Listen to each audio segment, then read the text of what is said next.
فمن زحزح عن النار وادخل الجنۃ فقد فاز، بس جسے جہنم سے بچا لیا گیا اور جنت میں داخل کر دیا گیا یقیناً وہ کامیاب ہو گیا۔ یہ کامیابی اس انسان کی ہے جو اللہ کی جہنم سے بچ جائے اور جنت کا حقدار بن جائے۔ اس انسان کی کامیابی اصل میں کامیابی ہے۔ بہت زیادہ علم حاصل کر لینا، بہت زیادہ ڈگریاں حاصل کر لینا یا پھر بہت زیادہ مال اکٹھا کر لینا یہ کوئی کامیابی نہیں ہے۔ یہ عارضی کامیابی تو ہو سکتی ہے، حقیقی کامیابی نہیں ہے۔ حقیقی کامیابی اس انسان کی ہے جو اللہ کی جہنم سے بچ جائے۔ وہ جہنم جس کے بارے عبداللہ ابن مسعود رضی اللہ تعالیٰ بیان کرتے ہیں، صحیح مسلم کی روایت ہے، یؤتی بجہنم یومئذ لہا 70,000 زمام، قیامت کے دن جب جہنم کو لایا جائے گا اس کی 70,000 لگامیں ہوں گی، 70,000 بڑی بڑی زنجیریں، ما کل زمام 70,000 ملک یجرونہا، اور ہر ایک زنجیر کو، ہر ایک لگام کو 70,000 فرشتوں نے پکڑا ہوگا، اسے کھینچ کے لا رہے ہوں گے۔ اتنی بڑی جہنم، اشتاقت النار الی ربہا یا ربی اکل بعضی بعضا، وہ جہنم جو خود اللہ سے شکایت کرتی ہے، اللہ میرا باز میرے باز کو کھا رہا ہے، وہ جہنم۔ کلما نضجت جلودہم بدلناہم جلودا غیرہا لیذوقوا العذاب، وہ جہنم کہ جس میں جب لوگوں کو ڈالا جائے گا ان کے چمڑے جل جائیں گے، اللہ ان لوگوں کے جو جہنمی ہوں گے ان کے چمڑوں کو دوبارہ تبدیل کر دیں گے، لیذوقوا العذاب، وہ پھر جلیں گے اور پھر ان کو عذاب ملے گا۔ پیارے بھائیو، یہ وہ جہنم ہے کہ اس سے اگر انسان بچ جائے تو اس کی کامیابی اصل میں کامیابی ہے۔ یہ وہ جہنم جس کے بارے الجواب الکافی میں امام ابن القیم رحمہ اللہ عبداللہ ابن رواحہ رضی اللہ تعالیٰ عنہ کا یہ اثر بیان کرتے ہیں۔ اپنے گھر میں لیٹے ہیں، اپنی بیوی کے گود میں سر رکھا ہوا ہے اور اچانک رونا شروع کر دیا۔ بیوی نے پوچھا آپ کیوں روتے ہیں؟ کہا مجھے قرآن کی یہ آیت یاد آ گئی، وَإِن مِّنكُمْ إِلَّا وَارِدُهَا كَانَ عَلَىٰ رَبِّكَ حَتْمًا مَّقْضِيًّا، اللہ قرآن میں یہ فرماتے ہیں لوگوں تم میں سے ہر ایک نے جہنم کے اوپر پل صراط قائم کیا جائے گا، اس کے اوپر سے گزرنا ہے۔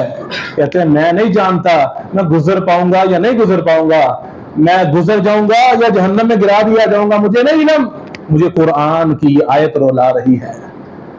یہ وہ جہنم جسے صحابہ کرام ڈرا کرتے تھے، اور حضرت عمر بن خطاب رضی اللہ تعالی عنہ وہ قرآن مجید کی آیت سورۃ الطور کی آیت ان عذاب ربک لواقع ما لہ من دافع، یقیناً تیرے رب کا عذاب واقع ہونے والا ہے اور اسے روکنے والا کوئی نہیں ہے۔ اتنا روتے حتی مریض فعادو، بیمار ہو جاتے لوگ ان کی تیمارداری کرنے کے لیے ان کے گھر جایا کرتے۔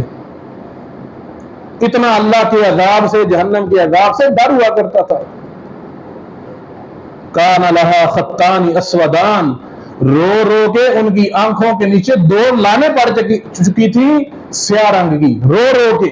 حضرت عمر ابن الخطاب رضی اللہ عنہ، پیارے بھائیو، دین اسلام جس نے ہمیں یہ بتایا ہے کہ جہنم اتنی ہولناک ہے، اس نے یہ بھی بتایا ہے کہ آپ اس جہنم سے کس طرح بچ سکتے ہیں۔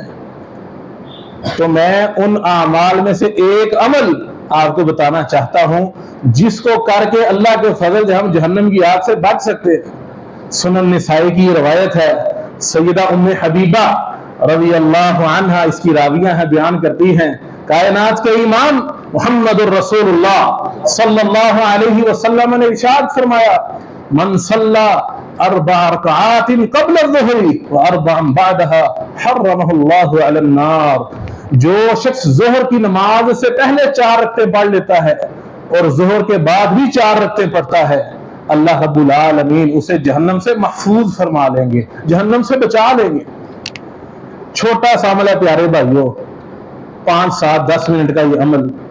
کیا آپ نے جو روایت سن سکی ہے عام طور پہ 12 رکعتوں والی کہ 4 رکعتیں ظہر سے پہلے اور 2 رکعتیں ظہر کے بعد، وہ حدیث بھی صحیح ہے، اس پہ بھی عمل کرنا چاہیے، لیکن 2 رکعتیں مزید پڑھیں کہ اللہ کے رسول صلی اللہ علیہ وسلم نے فرمایا جو شخص ظہر سے پہلے 4 رکعتیں پڑھتا ہے اور ظہر کے بعد بھی 4 رکعتیں پڑھتا ہے اللہ رب العالمین اسے یقینی طور پہ جہنم سے محفوظ فرما لیں گے. اور یقیناً یہ الفاظ اس ذات نے ارشاد فرمائے ہیں ما ينطق عن الهوى ان هو الا وحی یوحى، جو شریعت کے معاملے میں اللہ رب العالمین کی مرضی سے ہی بولتے ہیں. دنیا کے سب سے سچے انسان جناب محمد رسول اللہ صلی اللہ علیہ وسلم نے یہ ضمانت دی ہے. تو ہمیں چاہیے کہ ہم اگر چاہتے ہیں کہ ہم حقیقی کامیابی کو سمیٹ لیں اور اللہ کی جہنم سے بچ جائیں تو ہمیں چاہیے کہ ہم ضرور بھی ضرور اس حدیث پہ عمل کریں. اللہ رب العالمین ہم سب کو اس کی توفیق عطا فرمائے. وآخر دعوانا ان الحمد للہ رب العالمین.